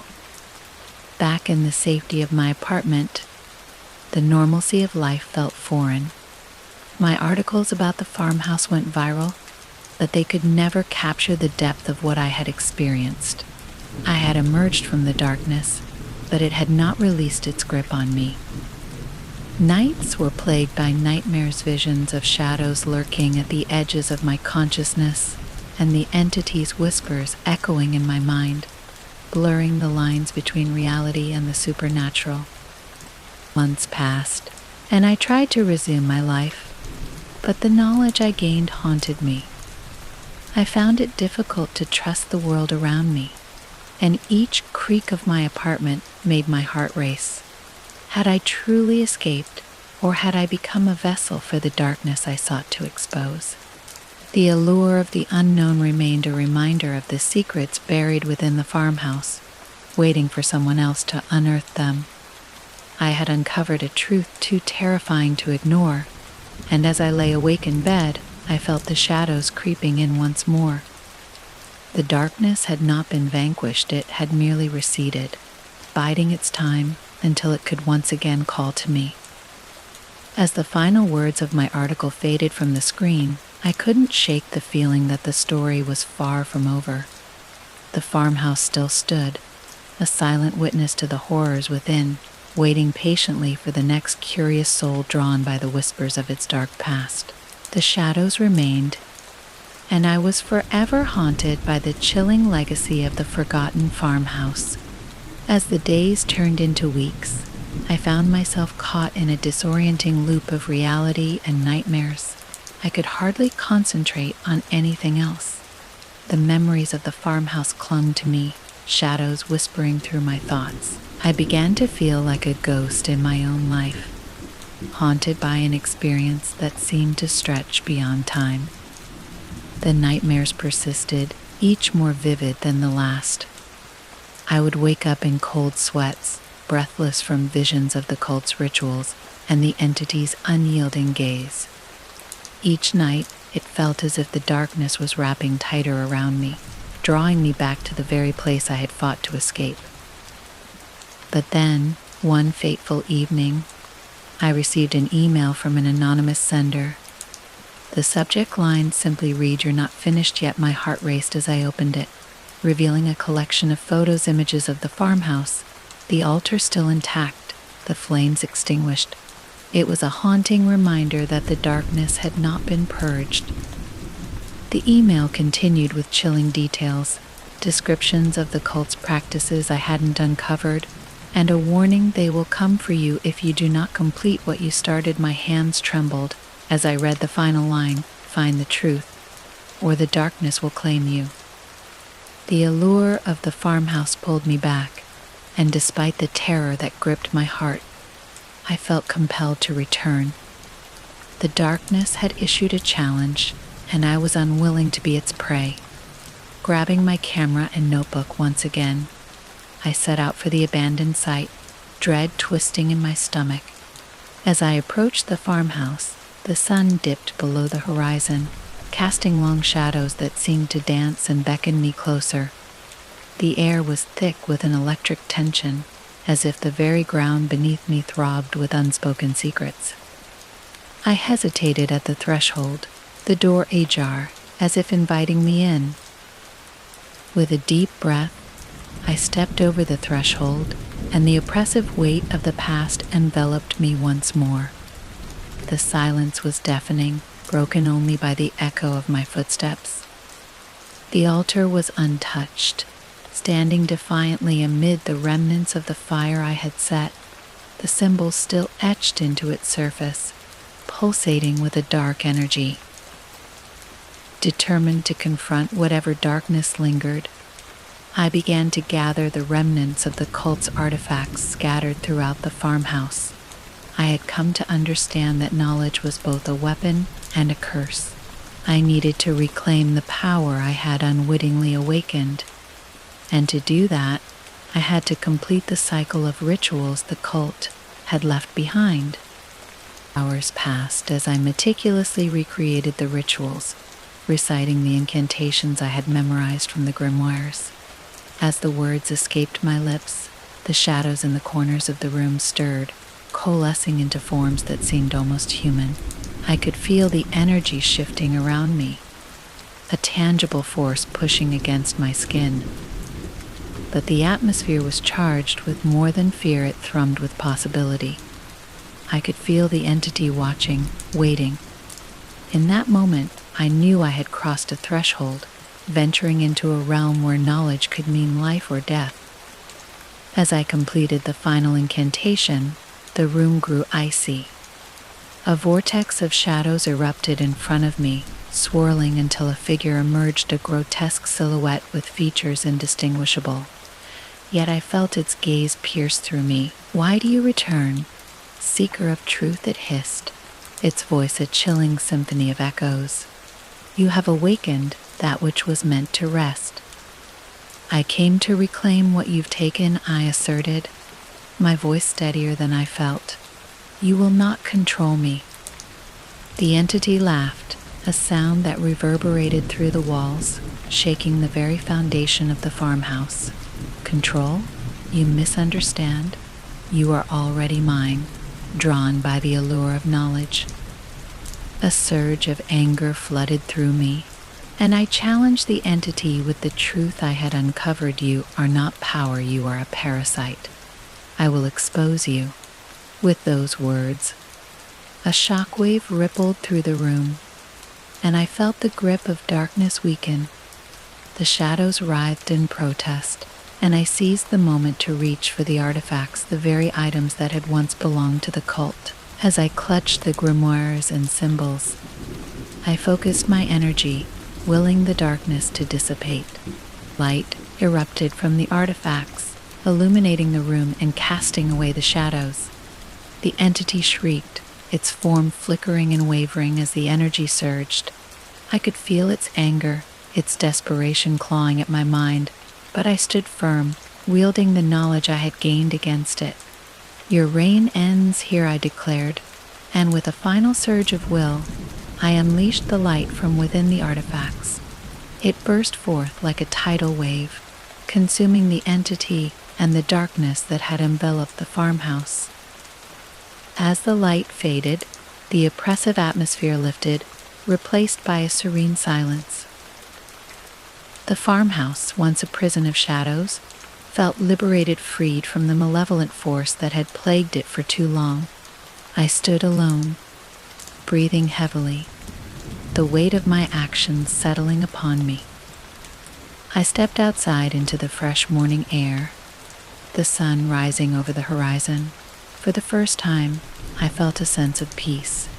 I had confronted the darkness, but I knew it had left its mark on me.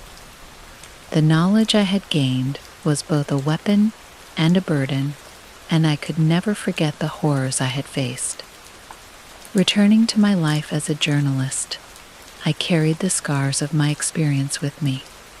The articles I wrote reflected not only the darkness I had uncovered, but also the resilience I had discovered within myself. The farmhouse had become a symbol of my journey, both a warning and a testament to the power of confronting one's fears. But I would never truly escape its grip. the whispers of the entity still echoed in the recesses of my mind, a reminder of the thin line between knowledge and madness. As I lay in bed at night, I often wondered if I had truly vanquished it, or if it still lurked within the shadows, waiting for the moment I would seek it out again. Years later, as I sat in my office, I received another email, this time from an aspiring journalist. The subject line sent a chill down my spine. Have you heard about the farmhouse? As I opened the email, I felt the familiar pull of curiosity and dread, a reminder that some stories never truly end. The shadows lingered, and the darkness would always whisper, drawing in the next seeker of truth. I smiled wryly, knowing I could either warn them or let them discover the truth for themselves. But deep down, I understood that the allure of the unknown was a tale as old as time, and some doors once opened could never be closed. And so, the cycle continued, a relentless dance between light and shadow, knowledge and darkness, forever intertwining. The farmhouse would remain a sentinel, waiting patiently for the next curious soul to unveil its chilling legend. The end. As we reach the end of tonight's stories on Hauntales, it's time to let your mind drift away. Listen to the sound of the rain gently falling in the background. Let each drop calm your thoughts and ease you into a peaceful sleep. There's nothing to fear now, just the soothing rhythm of the rain. Focus on your breathing, let your body relax, and allow yourself to drift deeper into rest. Sleep peacefully, and we'll meet again tomorrow night for another story. Good night.